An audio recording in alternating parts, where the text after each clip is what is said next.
Hello everyone, welcome to my YouTube channel commerce with Gungun. तो आज हम स्टार्ट करने वाले हैं अकाउंट्स का सेकंड चैप्टर, साझेदारी का पुनर्गठन यानी कि साझेदार का प्रवेश। तो आई होप आपने इस फर्स्ट वाला चैप्टर का वन शॉट देख लिया होगा और आज हम स्टार्ट करने वाले ये सेकंड चैप्टर। तो लेट्स गेट स्टार्टेड, यानी कि reconstitution of A partnership fund, admission of a partner. इसमें हमारा पहला कॉन्सेप्ट आता है कि नए साझेदार का प्रवेश का मतलब क्या होता है। तो इसकी परिभाषा किसमें दी गई है? भारतीय साझेदारी अधिनियम 1932 की धारा 31 के अनुसार। इसमें यहाँ पे एमसीक्यू बनता है कि भारतीय साझेदार की कौन सी धारा में नए साझेदार की परिभाषा दी गई है? तो धारा 31 और भारतीय साझेदारी अधिनियम 1932 के अनुसार प्रवेश एक नए साझेदार बनने के बाद फर्म द्वारा किए गए समस्त कार्यों के लिए उत्तरदायी हो जाता है। यानी कि जब साझेदार प्रवेश करता है फर्म में, तो फर्म में जो भी काम होगा उसमें उसका भी हाथ होगा, यानी कि वो भी उसके लिए उत्तरदायी होगा। लेकिन वह साझेदार बनने से पूर्व, लेकिन अगर वो अभी साझेदार नहीं बना है तो फर्म द्वारा किए गए किसी भी कार्य के लिए उत्तरदायी नहीं होता है। मान लो अगर वो फर्म में प्रवेश नहीं हुआ है नया साझेदार और फर्म में घाटा चल रहा है, तो जो पुराने वाले साझेदार कहते हैं कि नया साझेदार आएगा तो उसको भी हम अपने हानि में शामिल करेंगे, लेकिन ऐसा नहीं है, वो लॉस में शामिल नहीं होगा। यानी कि फर्म के जो पुराने काम किए हुए उसके अंदर उसका उत्तरदायी नहीं होता है। फिर आता है नए साझेदार की आवश्यकता के कारण क्या क्या होते हैं। अधिक पूंजी की आवश्यकता होती है, योग्य एवं अनुभवी व्यक्ति की आवश्यकता होती है इसलिए, और योग्य कर्मचारी को प्रोत्साहित करने के लिए। फिर आता है साझेदारी के पुनर्गठन की स्थितियां, यानी कि हम किस किस स्थिति में पुनर्गठन यानी कि साझेदार का पुनर्गठन करते हैं, तो वो देखते हैं। फर्स्ट है हमारा नए साझेदार के प्रवेश, यानी कोई साझेदार फर्म में प्रवेश करता है तब लाभ विभाजन अनुपात में परिवर्तन होने पर, यानी कि हम अपने जो प्रॉफिट शेयरिंग रेशियो है उसमें कोई चेंजेस करते हैं तब। तीसरा है साझेदार का अवकाश ग्रहण करने पर, यानी कि साझेदार जब अवकाश ग्रहण करता है तब, और साझेदार की मृत्यु होने पर। ये हमारे अगले 2 चैप्टर होने वाले हैं, अवकाश ग्रहण होने पर और साझेदार की मृत्यु होने पर। ये 2 टॉपिक हम इसके अंदर पढ़ेंगे। फिर आता है नए साझेदार के अधिकार क्या क्या होते हैं। तो फर्म की संपत्तियों में हिस्सा प्राप्त करने का अधिकार, यानी कि पूंजी और कैपिटल, यानी कि, और दूसरा अधिकार क्या होता है? भावी लाभों में हिस्सा प्राप्त करने का अधिकार, यानी कि ख्याति, प्रीमियम, गुडविल। यानी कि नए साझेदार के अधिकार क्या क्या हैं? उसको फर्म में आने से पहले क्या करना होगा? 2 चीजें लानी होगी, एक तो पूंजी और एक मतलब जो पूंजी होती है फर्म की संपत्तियों में, यानी कि फर्म के पास जो भी एसेट्स है, संपत्तियां हैं, उसमें उसको अधिकार मिलेगा संपत्तियों में। और भावी लाभों में हिस्सा प्राप्त करने के लिए उसको क्या मिलेगा? उसको क्या लानी पड़ेगी? ख्याति और प्रीमियम लानी पड़ेगी। और संपत्तियों में हिस्सा प्राप्त करने के लिए उसकी क्या लानी पड़ेगी? पूंजी लानी पड़ेगी। उससे हम 2 चीजें मंगाते हैं, पूंजी और ख्याति। संपत्तियों में हिस्सा प्राप्त करने के लिए पूंजी और भावी लाभों में हिस्सा प्राप्त करने के लिए गुडविल मंगाते हैं। तो ये 2 चीजें हैं। फिर आता है नए साझेदार के प्रवेश में मुख्य समायोजन हम क्या क्या करते हैं? नए साझेदार की पूंजी का निर्धारण करते हैं, नए लाभ विभाजन अनुपात की गणना करते हैं, त्याग अनुपात की गणना करते हैं, ख्याति का मूल्यांकन करते हैं, ख्याति का लेखांकन करते हैं, संपत्तियों व दायित्वों का पुनर्मूल्यांकन करना होता है, अवितरित लाभों व हानियों का हम समायोजन करते हैं, और पूंजी का हम समायोजन यानी एडजस्टमेंट करते हैं। फिर आता है नए साझेदार की पूंजी का निर्धारण, यानी कि जो नए साझेदार आए हैं उसका पूंजी कितनी है, तो वो हम देखते हैं। तो नए साझेदार द्वारा पूंजी की राशि नगद में लाना। नए साझेदार आएगा, अपनी साथ में कैपिटल भी लेके आएगा, तो उसकी क्या एंट्री होगी? कैश या bank account DR to new partners capital account. ये हमारी सिंपल सी एंट्री है, यानी कि पैसा लाया तो हम डेबिट कर देंगे, और कौन लाया? तो न्यू पार्टनर्स लाया तो उसको हम क्रेडिट कर देंगे। जब नया साझेदार अपना स्वयं का व्यापार लेकर फर्म में प्रवेश करता है, यानी कि जो नया साझेदार है वो अपना व्यापार भी साथ में लेकर आया, तब हम कैसे एंट्री करते हैं? तो sundry assets account DR to sundry liabilities account to partners capital account. फिर आता है यदि पूंजी की राशि पूर्व निर्धारित होता तो स्वयं का व्यापार मिलाकर प्रवेश करता है, तो जितनी राशि पूंजी में कम पड़ती है नगद लाई जाती है। यानी कि वो क्या करता है? स्वयं का व्यापार मिलाकर भी प्रवेश करता है, और राशि जितनी कम पड़ती है, यानी कि उसमें कुछ अमाउंट फिक्स कर रही है क्योंकि आपको इतनी तो लानी है, तो अगर उसमें कम पड़ती है तो वो बाकी बची हुई क्या लाएगा? कैश में लाएगा। तो इसकी एंट्री होगी sundry assets account DR, cash या bank account DR to sundry liabilities account to new partners capital account. फिर हमारा आता है न्यू प्रॉफिट शेयरिंग रेशियो, यानी कि नया लाभ विभाजन अनुपात का रेशियो। कैसे निकालते हैं न्यू रेशियो, तो हम उसका फॉर्मूला है न्यू रेशियो बराबर old ratio minus sacrificing ratio. इसको हम शॉर्ट फॉर्म से याद रख सकते हैं नोस से, नोस यानी कि नोज, ऐसे याद रख सकते हैं नोज, तो NOS नोस, न्यू रेशियो। फिर आता है त्याग अनुपात यानी कि सेक्रीफाइसिंग रेशियो, सेक्रीफाइसिंग रेशियो बराबर old ratio minus new ratio, इसको हम याद रख सकते हैं सन से, SON सन से, old ratio minus new ratio. फिर आता है ख्याति यानी कि गुडविल। गुडविल क्या होती है? एक अच्छा नाम, व्यवसाय के संबंध में प्रतिष्ठा का लाभ और फायदे हैं। यह आकर्षण बल है जो ग्राहकों को लाता है। एक ऐसी चीज है जो एक पुराने व्यवसाय को अपनी पहली शुरुआत में एक नए व्यवसाय से अलग करती है, यानी कि उसकी क्या गुडविल है, कितनी पहचान है, यही क्या है उसकी ख्याति या गुडविल है। ख्याति के प्रकार लेखांकन के आधार पर क्रय की गई ख्याति और स्वर्जित ख्याति, ये हमारे सिलेबस में नहीं है, हमारे यहाँ सिलेबस में क्रय की गई ख्याति की गणना हम कैसे करते हैं, हाँ ये इसी की फॉर्म है। गुडविल बराबर purchase consideration minus net assets, net assets बराबर एसेट्स माइनस लायबिलिटीज, और कैपिटल रिजर्व कैसे करते हैं calculate, net assets minus purchase consideration. ख्याति के मूल्य को प्रभावित करने वाले घटक कौन कौन से हैं? व्यवसाय का स्वरूप है, स्थान यानी कि वो बाजार के बीचों बीच है या नहीं, वो भी गुडविल का पॉइंट ऑफ व्यू होता है, और प्रबंध निपुणता यानी कि मैनेजमेंट कैसे करते हैं, बाजार की स्थिति कैसी है, विशेष लाभ।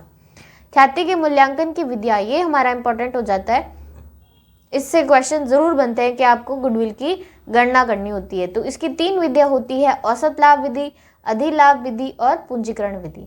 औसत लाभ विधि में 2 होते हैं, सरल औसत लाभ विधि और भारित औसत लाभ विधि, और अधिलाभ विधि में यानी कि सुपर प्रॉफिट।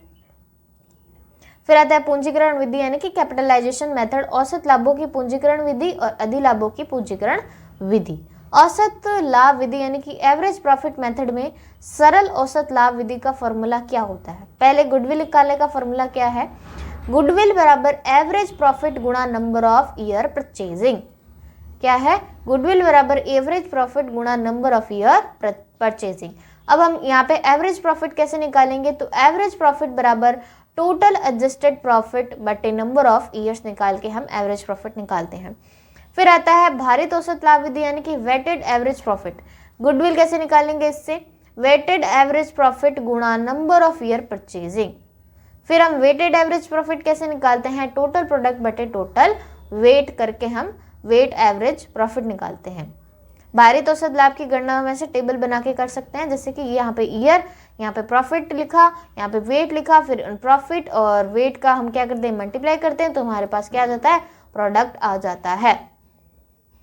तो और फिर यहाँ पे जो प्रोडक्ट आया है उसका टोटल कर देंगे, तो हमारे पास क्या आ जाएगा?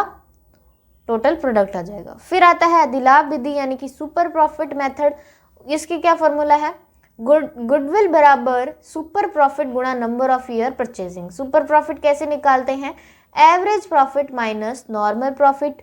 और नॉर्मल प्रॉफिट कैसे निकालते हैं? कैपिटल एम्प्लॉयड यानी कि कैपिटल एम्प्लॉयड गुणा नॉर्मल रेट ऑफ रिटर्न बटे 100। नॉर्मल रेट ऑफ रिटर्न जिसको हम NRR कहते हैं, नॉर्मल रेट ऑफ रिटर्न बटे 100। और कैपिटल एम्प्लॉयड भी नहीं दे रखा हो तो हम कैसे निकालेंगे? Total assets minus outsider liability घटा के।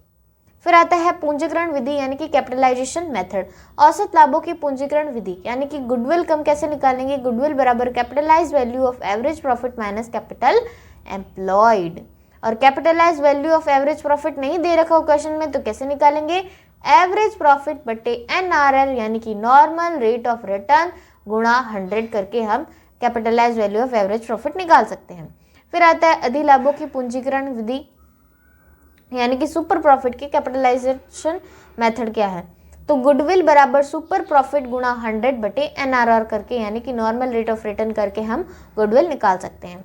फिर आता है ख्याति का लेखांकन। अब हमारे यहाँ पे एंट्री आ गई है कि हम एंट्री कैसे कैसे करेंगे। जब ख्याति की राशि का भुगतान निजी रूप से किया जाए तो प्रविष्टि नहीं की जाती है। यहाँ पे MCQ बन जाता है कि हम जब ख्याति निजी रूप से नहीं लाते हैं तो हम एंट्री करते हैं या नहीं, तो उस समय हम एंट्री नहीं करते हैं क्योंकि वो पर्सनल रूप से आई है, उस समय हम कोई एंट्री नहीं करेंगे। फिर हमारा सेकंड आता है जब नया साझेदार अपने हिस्से की ख्याति की राशि नगद लेकर आता है, यानी कि वो भावी लाभों में हिस्सा प्राप्त करने के लिए अपनी ख्याति लाया है, तो उसकी हम कैट से एंट्री करेंगे और वो भी नगद लाया है। तो ख्याति की राशि नगद लाने पर क्या एंटर करेंगे, cash account DR to premium for goodwill. हमें सिर्फ गुडविल नहीं लिखना है, हमें अब ऐसे लिखना है टू प्रीमियम फॉर गुडविल। इसको हम पूरा ऐसे लिखते हैं, प्रीमियम फॉर गुडविल, सिर्फ गुडविल नहीं लिखना है। तो cash account DR to premium for goodwill account. फिर आता है ख्याति की राशि त्याग करने वाले साझेदार के खाते में त्याग अनुपात में हस्तांतरित करने पर एंट्री क्या होगी, premium for goodwill account DR to sacrificing partners capital account. ख्याति की राशि व्यापार से निकालने पर प्रश्न में हो तब तो क्या करेंगे, sacrificing partners capital account DR to cash.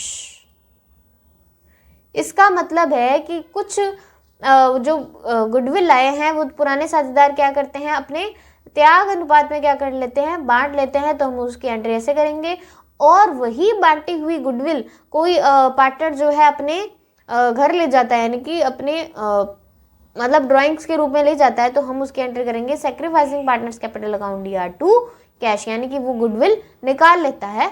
तो इस तरह से हम एंट्री करते हैं। फिर आता है जब नया साझेदार अपने हिस्से की ख्याति नगद नहीं लाता है। पहले तो क्या है, नगद लाया था, अब नगद नहीं लाता है तो हम कौन सा अकाउंट खोलते हैं, यहाँ पे करंट अकाउंट। यहाँ पे ये मेन चीज है कि हम जब वो नगद नहीं लाता है तो हम कौन सा अकाउंट खोलते हैं, करंट अकाउंट, यानी कि new partners current account D R. यानी यहाँ पे मैंने हाईलाइट भी किया हुआ है करंट अकाउंट को, तो आपको याद रखना है, यहाँ पे करंट अकाउंट खुलेगा। तो new partners current account DR to sacrificing partners capital account. फिर आता है जब नया साझेदार अपने हिस्से की ख्याति आंशिक रूप से नगद लाता है, यानी कि थोड़ी गुडविल के पैसे लाता है और थोड़े नहीं लाता है, यानी आंशिक रूप से लाता है। तो हम ऐसे कैसे एंट्री करेंगे, cash account DR to premium for goodwill, यानी कि जो पैसा कैश में लाया उसकी तो हम कैश में एंट्री कर देंगे, cash account DR to premium for goodwill. और जो आंशिक रूप से नहीं लाया है, यानी कि खाते में त्याग अनुपात में ख्याति का हस्तांतरण कैसे करते हैं, premium for goodwill account DR new partners current account DR to sacrificing partners capital account. यहाँ पे जो कैश में लाया वो आ जाएगी, और यहाँ पे जो कैश में नहीं लाया वो अमाउंट आ जाएगी, और यहाँ पे इन दोनों को मिला के जो हम सैक्रिफाइसिंग पार्टनर्स में बांटेंगे वो यहाँ पे अमाउंट आ जाएगी पूरी। फिर आता है छुपी हुई ख्याति का लेखा, यानी कि छुपी हुई यानी कि जो हमें पता नहीं है गुडविल की अमाउंट। तो फर्म की ख्याति हम कैसे निकालेंगे, कुल पूंजी में से पुराने साझेदारों की समायोजित पूंजी में घटा देंगे और माइनस कर देंगे नए साझेदार की पूंजी। और कौन से फॉर्मूले हैं फर्म की ख्याति, फर्म की कुल पूंजी में से सभी साझेदारों की समायोजित पूंजी हम घटा देंगे। तो इसकी एंट्री क्या बनती है, new partners current account DR to sacrificing partners capital account. यानी छिपी हुई ख्याति ये भी कैश में नहीं है, तो यहाँ पे भी हम क्या खोलेंगे, करंट अकाउंट खोलेंगे। फिर आता है साझेदारों के लाभ विभाजन अनुपात में परिवर्तन होने पर ख्याति का लेखा, यानी कि जब प्रॉफिट शेयरिंग रेशियो में चेंज करते हैं तब हम ख्याति का लेखा कैसे करते हैं। तो gaining partners current account DR to sacrificing partners capital account, यानी कि जिस पार्टनर को गेन हो रहा है उसको हम डेबिट कर देंगे, और जो सैक्रिफाइस कर रहा है पार्टनर उसको हम यहाँ पे क्रेडिट कर देंगे। फिर हमारी सातवीं एंट्री है जब नया साझेदार अपने हिस्से की ख्याति संपत्ति के रूप में लाता है, यानी कि कोई एसेट्स लेके आया है गुडविल के रूप में। तो ख्याति के लिए संपत्ति लाने पर assets account DR to premium for goodwill account. Cash लाता है तो कैश को डेबिट करते हैं, एसेट्स लाता है तो एसेट्स को डेबिट कर देंगे। फिर ख्याति को त्याग करने वाले साझेदारों के पूंजी खातों में त्याग अनुपात में हस्तांतरित करने पर अब हमारे पास क्या की, गुडविल आ गई, और उस गुडविल को हमें पुराने साझेदारों में बांटना है। तो हम कैसे करेंगे entry, premium for goodwill account DR to sacrificing partners capital account. हम गुडविल का बंटवारा किस रेशियो में करते हैं, तो सैक्रिफाइसिंग रेशियो है उसके अंदर हम गुडविल को बांटते हैं। फिर हमारा टॉपिक आता है अवितरित लाभ एवं हानियों का वितरण।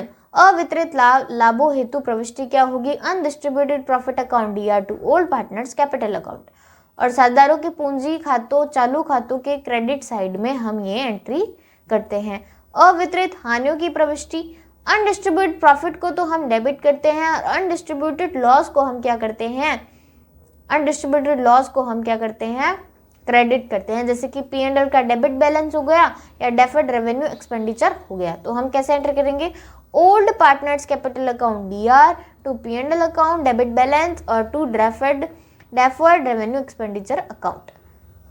और ये अवितरित लाभ और अवितरित हानियां किसके अंदर बटेगी, सिर्फ पुराने साझेदारों के बीच बटेगी, नए साझेदार को इसमें कोई हिस्सा नहीं मिलेगा।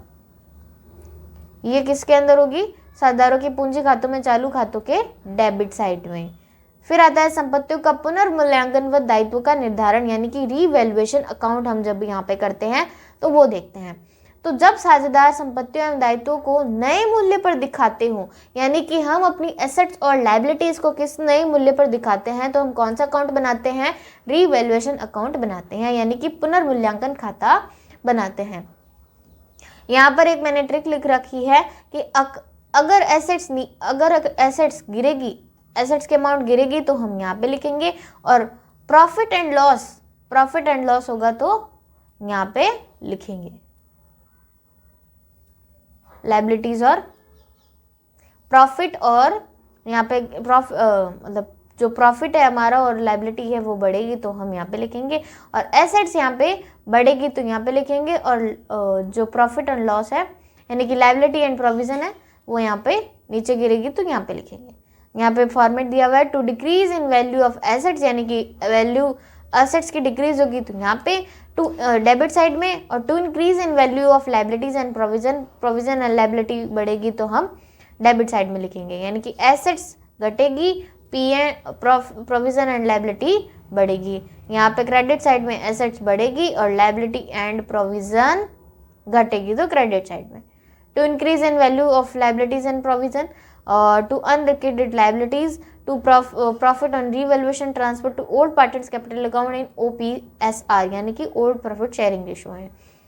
फिर क्रेडिट साइड में क्या है, by increase in value of assets में इंक्रीज हुआ है, to decrease in value of liability and provision, फिर by unrecorded assets, by loss on revaluation transfer to old partners capital account और इन OPSR।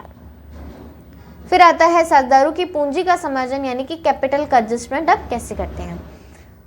फर्स्ट हमारा point है, नए साझेदार की पूंजी के आधार पर पुराने साझेदारों की पूंजी का हम समायोजन करते हैं, ठीक है। फिर पुराने साझेदारों की पूंजी के आधार पर नए साझेदारों की पूंजी का समायोजन करते हैं। हमारे पास ये 3 कंसेप्ट है, उसके आपको क्वेश्चन करने होंगे क्योंकि ये तो अभी रिवीजन है तो मैं आपको पूरा डिटेल में नहीं बता सकती। और थर्ड है हमारा, जब प्रश्न में नई फर्म की पूंजी दे रखी हुई है, आपको तीनों कॉन्सेप्ट यहाँ पे मिलेंगे इसके अंदर।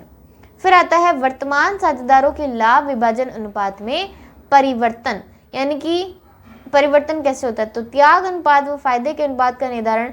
सैक्रिफाइसिंग रेशो का फॉर्मूला क्या होता है, old ratio minus new ratio, इसको हम याद रखते हैं सन से। गेनिंग रेशो का formula new ratio minus old ratio.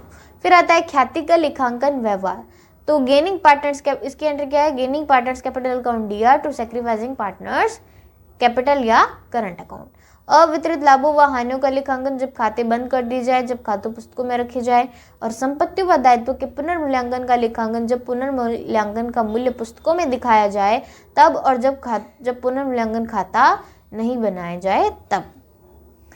तो ये हमारा था सेकंड चैप्टर का रिवीजन। आई होप आपको सब समझ आया होगा, और ये मैंने अपने जो बोर्ड एग्जाम से पहले के ये नोट्स बनाए हुए हैं तो आपको फ़ायदेमंद होंगे। तो अगर आपको ये नोट्स अच्छे लगते हैं या मेरा लेक्चर अच्छा लगता है तो प्लीज़ लाइक करें, और अपने दोस्तों के साथ इसको शेयर भी करें ताकि वो भी ये नोट्स का फ़ायदा उठा सके। तो मिलते हैं अगले लेक्चर में, तब तक के लिए धन्यवाद।